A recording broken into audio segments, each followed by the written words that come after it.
사라에 대한 처음 소개는 사레는 임신하지 못함으로 자식이 없더라 라고입니다. 사라의 이미지는 그렇게 한 줄이었던 것입니다. 사라의 생애에 관한 성경의 기록은 그녀의 나이가 65세가 되어서야 비로소 본격화됩니다. 당시의 평균 수명을 생각해 볼 때 아브라함과 사레는 무언가를 시작하기에는 나이가 많았던 거죠. 흔히 생각하는 것과 달리 유목민으로 태어나 평생 방랑 생활을 한 것이 아닙니다. 아브라함과 사라는 도시에서 태어나고 성장했습니다. 방랑은 사라에게 익숙하지 않았을 것입니다. 그녀는 방랑하는 생활에 익숙해지는 법을 새로 배워야만 했습니다. 사라는 익숙한 환경을 떠나 가족들과 이별을 감수하면서까지 방랑 생활을 기꺼이 받아들인 이유가 무엇일까요? 답은 아브라함을 선택해서 부르신 목적에 있습니다. 아브라함을 세상에 자신을 증거할 민족의 조상으로 삼고 궁극적으로 그의 혈통에서 메시아인 예수 그리스도가 나오고 그분 안에서 세상의 모든 민족이 축복을 받게 될 것입니다.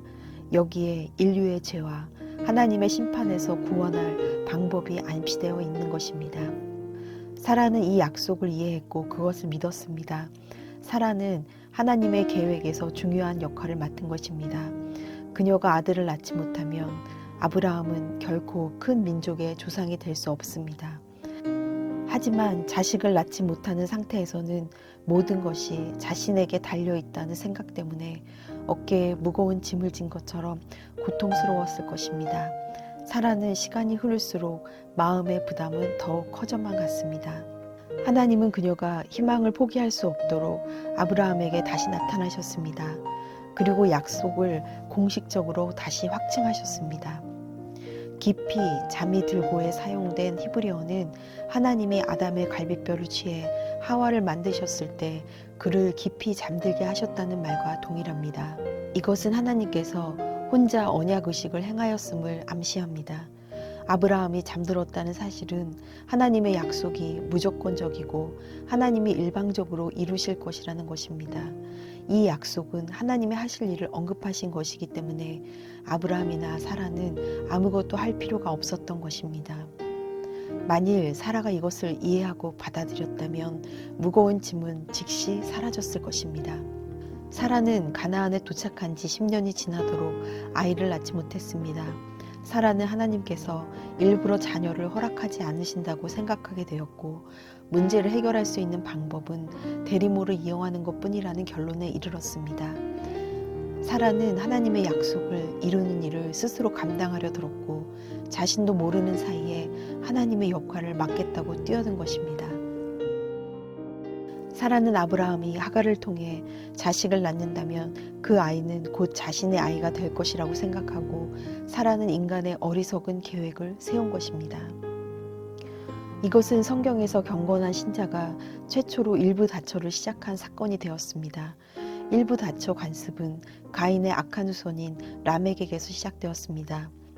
하나님께서 세우신 결혼 제도는 처음부터 일부 일처입니다. 그러나 이 원리가 깨지면서 이스라엘 민족도 첩이나 후궁을 많이 두는 선례가 되었고 이 원리에 복종하지 않아 나쁜 결과가 나타났습니다. 솔로몬의 무절제한 결혼 생활은 그를 파멸로 이끌었고 이스라엘 왕국도 둘로 분열시켰습니다. 아브라함의 가정도 일부 일처의 원리를 어겼기 때문에 가정 생활에 문제가 생겼습니다. 하갈이 임신하자 교만해졌고 사라를 멸시했습니다. 사라는 분노했지만 이 모든 계획을 세운 사람은 바로 그녀였습니다. 아브라함 역시 가장으로서 아내의 잘못된 계획을 거절해야만 했지만 그렇게 하지 못했죠. 하갈도 사라의 마음의 상처에 더욱 고의적으로 악을 행했습니다. 하갈의 행동을 보는 사라의 마음속에는 자신의 어리석은 계획에 대한 후회가 밀려왔을 것입니다. 사라의 고통은 그녀의 이성을 서서히 좀먹고 있었습니다. 이 사건에 연루된 모든 사람에게 책임이 있었고 그들은 각자 자신이 뿌린 씨앗을 거두어야만 했습니다. 그때까지 사라는 하나님으로부터 약속을 직접 받지 못했습니다. 사라의 믿음은 아브라함으로부터 들은 것입니다. 세 차례나 아브라함을 방문해 그와 맺으신 언약을 확증하셨지만 하나님과 아브라함의 약속 안에 사라의 이름이 구체적으로 거론된 적이 없었습니다. 가나안에서 24년의 생활을 한 사라는 89세가 되었고 아브라함도 99세가 되었습니다. 그때 하나님께서 나타나시어 다시 하나님의 약속의 말씀을 건네면서 그제서야 그녀의 이름을 사라라고 바꿔주셨습니다. 처음 그때 그녀의 이름을 구체적으로 언급하신 것입니다.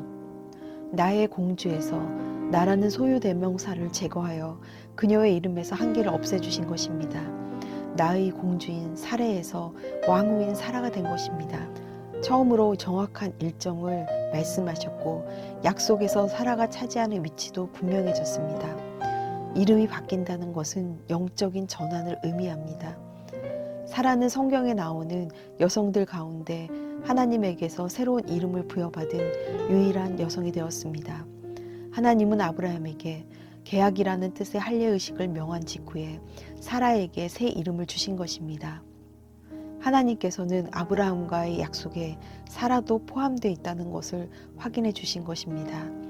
그리고 하나님은 기다림이 곧 끝날 것이라는 사실을 사라에게 개인적으로 말씀하시기 위해 직접 오셨습니다.